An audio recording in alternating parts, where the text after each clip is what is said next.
Halo, salam sehat ya. Di season kali ini saya akan membahas mengenai bagaimana sih tips melahirkan tanpa adanya jahitan. Tetapi yang belum subscribe di channel Medistory, di subscribe dulu di bawah ini. Jangan lupa diklik tombol loncengnya agar Mams tidak ketinggalan video terbaru dari Medistory. Dan jangan lupa di share di berbagai tempat agar video ini lebih bermanfaat lagi. Langsung saja kita bahas.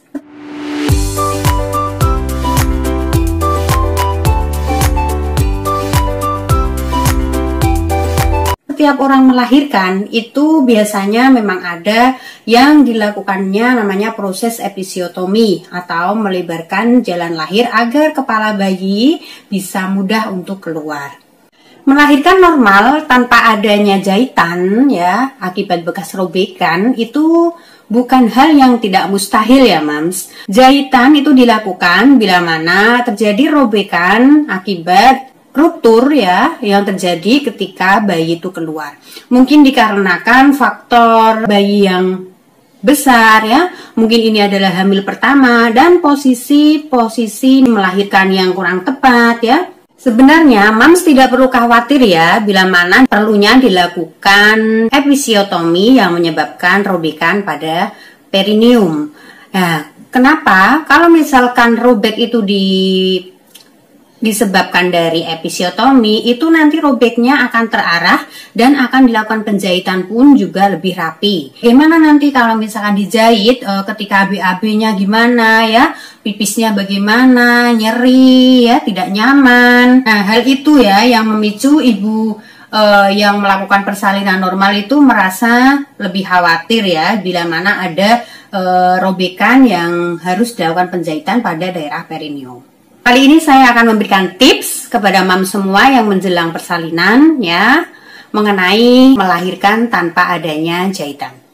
Simak video berikut ini. Tips yang pertama, lakukan pijat perineum. Bisa melakukannya itu pada usia kehamilan memasuki di usia kehamilan trimester ketiga ya. 7 bulan boleh itu sudah mulai memijat perineum. Seperti apa contohnya? Lihat gambar di sini ya. Jadi posisinya ya bisa Mams lakukan sendiri untuk memijatnya ya. Lakukan 5 atau sampai 10 menit ya. Dilakukan pemijatan mungkin setiap hari bisa ya. Atau 2 hari sekali juga bisa. Agar perineum itu tidak kaku dan bisa elastis.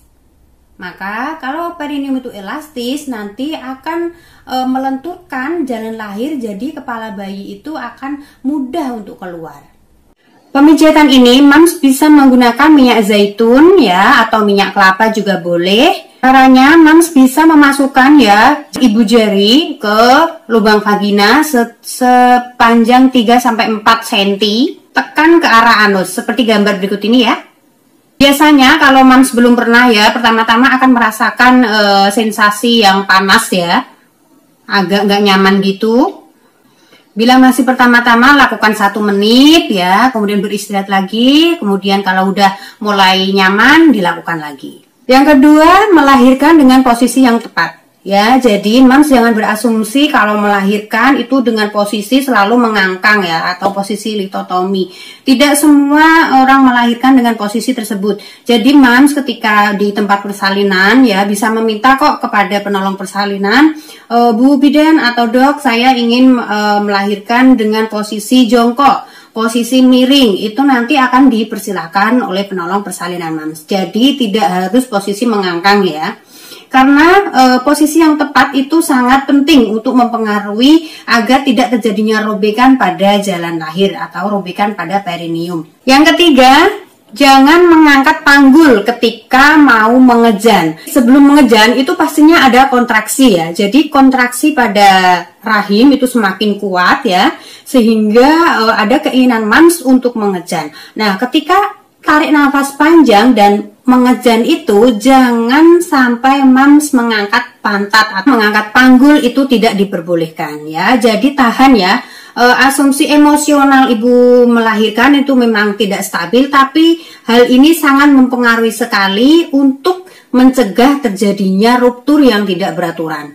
Jadi ketika mengejan Mams bisa menonton video yang sudah saya buat ini, posisinya bagaimana yang tepat ketika mengejan tanpa adanya mengangkat panggul atau mengangkat pantat ya. Yang keempat adalah mengejan dengan tepat ya. Ketika tidak ada kontraksi, mams mengejan. Nah, itu yang akan menyebabkan robekan atau ruptur pada jalan lahir. Jadi, ketika memang benar-benar kontraksi itu kuat ya, baru mams tarik nafas panjang dan denkan. Mams bisa lihat video saya yang sudah saya buat di atas ini. Ini adalah cara mengejan yang benar ya, seperti ini.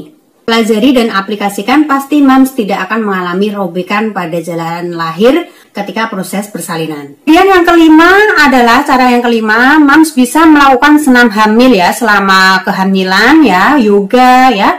Yoga hamil itu bisa mempengaruhi ya. Adanya senam hamil atau yoga itu bisa menguatkan otot-otot panggul ya. Ya, nanti bisa mencegah terjadinya robekan ketika persalinan. Karena apa? Dari senam hamil, yoga itu bisa memberikan induksi alami ya, secara alami. Jadi nanti ketika bayi itu sudah mulai lahir, dia akan lahir dengan sendirinya. Mams bisa lihat video di atas ini yang sudah saya buat, diaplikasikan di rumah ya. Yang berikutnya, mams harus tetap rileks, tetap tenang ketika proses persalinan tiba ya. Jangan sampai tegang ya. Itu yang akan membuat emosional mam itu nanti tidak beraturan yang menyebabkan robekan atau ruptur pada jalan lahir. Demikian video yang saya buat ya, semoga bermanfaat untuk mam semua menjelang persalinan ya, mengenai tips melahirkan tanpa adanya jahitan ya, diaplikasikan ya, dipraktekkan. Semoga ketika nanti pada proses persalinan tiba, mams tidak terjadi robekan atau ruptur pada jalan lahir. Semoga diberi kelancaran pada proses persalinannya dan cepat bertemu dengan si buah hati. Tetap semangat ya mams, dan jangan takut ketika proses persalinan tiba. Sekian dari saya, jangan lupa di subscribe channel ini kalau memang itu bermanfaat. Jangan lupa di share di berbagai tempat agar video ini lebih bermanfaat lagi. Sampai jumpa di video berikutnya. Bye bye.